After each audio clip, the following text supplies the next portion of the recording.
Olá, me chamo Patrick. Eu e meus companheiros iremos apresentar um projeto sobre aplicações de soluções de gestão de resíduos de equipamentos eletrônicos na empresa TechSul. Tá?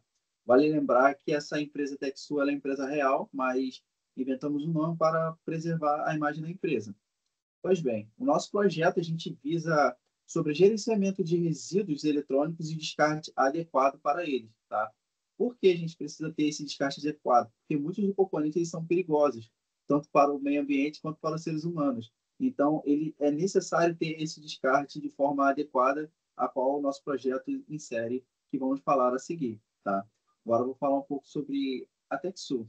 Tá? A TechSul ela foi fundada com o apoio da COP UFRJ, uma das maiores centros de pesquisas de pós-graduação da América Latina. Hoje a empresa ela está situada em Duque de Caxias, Rio de Janeiro, e tem 4.700 metros quadrados. Uh, a empresa em si ela promove práticas sustentáveis utilizando painéis solares de aproveitamento de água. Ela visa a eficiência energética. Com isso, ela cria produtos como retificadores e no-breaks para que tenha essa eficiência energética.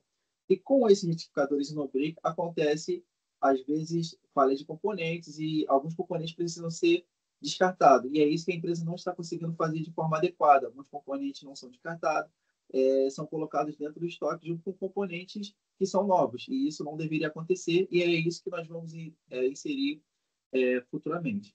Falando sobre um pouco dos objetivos, sobre os objetivos do projeto, a gente visa catalogar os resíduos, né, para a gente identificar ele de forma mais concisa, estabelecer parcerias. A parceria que a gente tem em mente é a Circola, tá? Para ter essa destinação dos objetos que sejam jogados fora de forma adequada. E a gente quer reorganizar o espaço, ter um espaço adequado para colocar, antes da Circola chegar, ter um espaço adequado para que seja colocado, e implementar o procedimento documentais, porque a gente venha documentar todos os equipamentos a quais não foram não se deram bem e precisa ser descartado. Tá? As metas do projeto que a gente tem sobre catalogar o lixo eletrônico, parcerias ativas, como eu falei, que a gente precisa formalizar o espaço de descarte e os procedimentos documentais a qual a gente necessita fazer para que a gente tenha um controle de forma mais adequada desse equipamento. Agora eu vou passar a palavra para a Ana e ela vai dar continuidade ao projeto. Dando continuidade ao que o Patrick falou, sobre o modelo atual da TechSul, falta procedimentos claros para o descarte de resíduos eletrônicos, levando ao acúmulo de componentes e à ocupação de espaços inadequados. Além disso, o layout do estoque é desorganizado e não há controle sobre os descartes, e muitas vezes eles não são contabilizados corretamente. E no modelo proposto, a gente quer justamente resolver essas questões. Então, a gente vai implementar procedimentos eficientes, reservando espaços específicos para o descarte e otimizando o layout para organizar melhor os materiais. A situação atual apresenta sérios desafios, como o acúmulo e descarte inadequado de resíduos eletrônicos, como a gente pode ver nas imagens ao lado, resultando em espaços organizados e componentes danificados. Além disso, a falta de gestão adequada contribui para o impacto ambiental e dificulta a empresa de seguir com as regulamentações.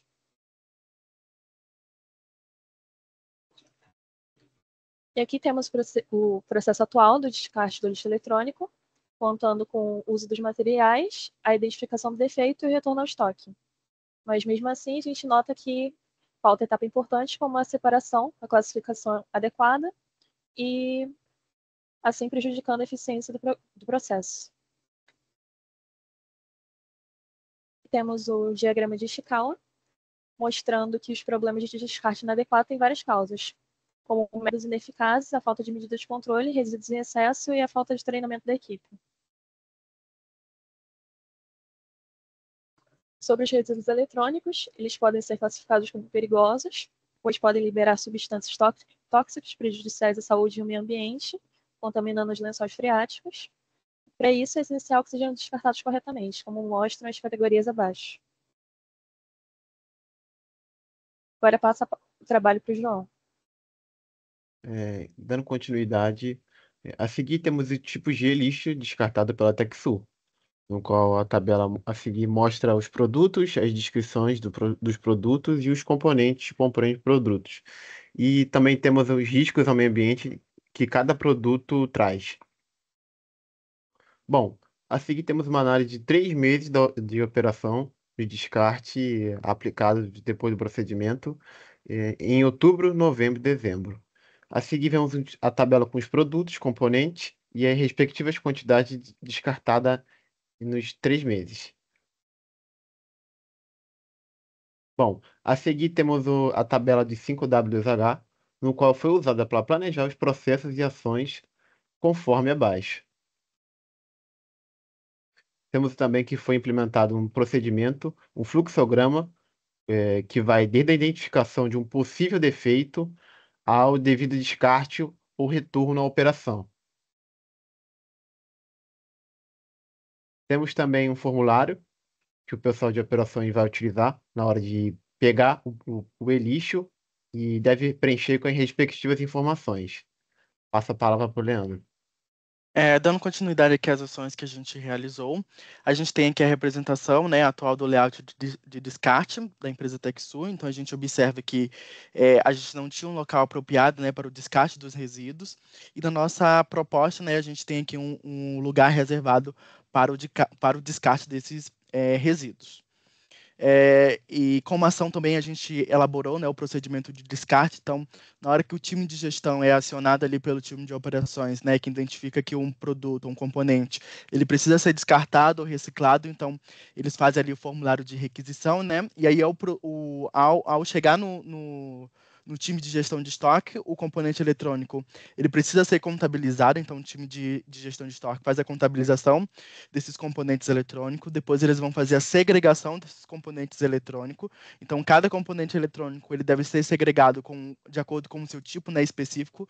Então, eles não devem misturar ali os resíduos eletrônicos.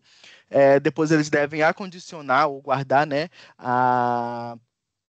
os resíduos eletrônicos nos recipientes que estão identificados e que são especificados para aquele componente. E depois eles devem ali fazer a solicitação de coleta dos resíduos, né? Como o Patrick falou anteriormente, a gente tem uma parceria com a empresa Circula, que vai fazer ali a coleta, né, desses resíduos. E aí, como eu falei anteriormente, a gente tem a parceria com a Circula, então ela vai fazer a coleta desses resíduos, depois ela vai fazer o transporte desses resíduos, depois ela vai fazer o tratamento e vai dar a destinação final para esses resíduos. E aí, como dever de casa, a gente vai fazer ali o acompanhamento da destinação final desses resíduos. Então, a Circula ali deve emitir, né, relatórios detalhados sobre a destinação final dos resíduos, né, com informações sobre se ele foi reciclado ou se ele foi descartado, qual foi o tratamento que foi feito para ele, em qual local esse componente ele foi descartado, tudo isso para que a gente assegure que a gente fez o descarte ou a reciclagem correta daquele componente eletrônico. E aqui a gente tem a verificação dos resultados. Então, ali ao longo dos 3 meses que a gente fez a implementação do plano de gerenciamento de resíduos eletrônicos, a gente conseguiu observar um progresso significativo. E aí, tanto em termos financeiros, quanto em termos quanto relacionado ali à questão da sustentabilidade. Então, aqui, como mostra o gráfico, a gente teve um lucro no primeiro mês de R$ 300, no segundo mês de R$ 160, no segundo mês de mais de R$ 100. E aqui a gente tem a quantidade de itens que foram reciclados, né? A gente consegue observar que ao longo do mês esses componentes eles acabam diminuindo. Então, no primeiro mês a gente tem 31 itens que foram reciclados, no segundo mês a gente tem 19 e no terceiro mês a gente tem 20 itens que foram reciclados.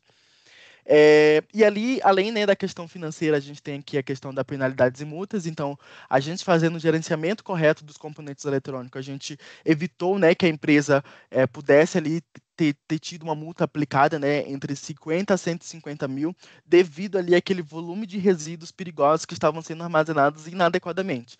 Né? E também tem a questão da segurança do trabalho. Né? A gente tinha ali resíduos que eram perigosos, como chumbo, mercúrio, cadímio e entre outros. E ali no descarte correto desse resíduo, a gente elimina essa fonte aqui de perigo. É isso. Muito obrigado pela atenção de todos e tchau, tchau.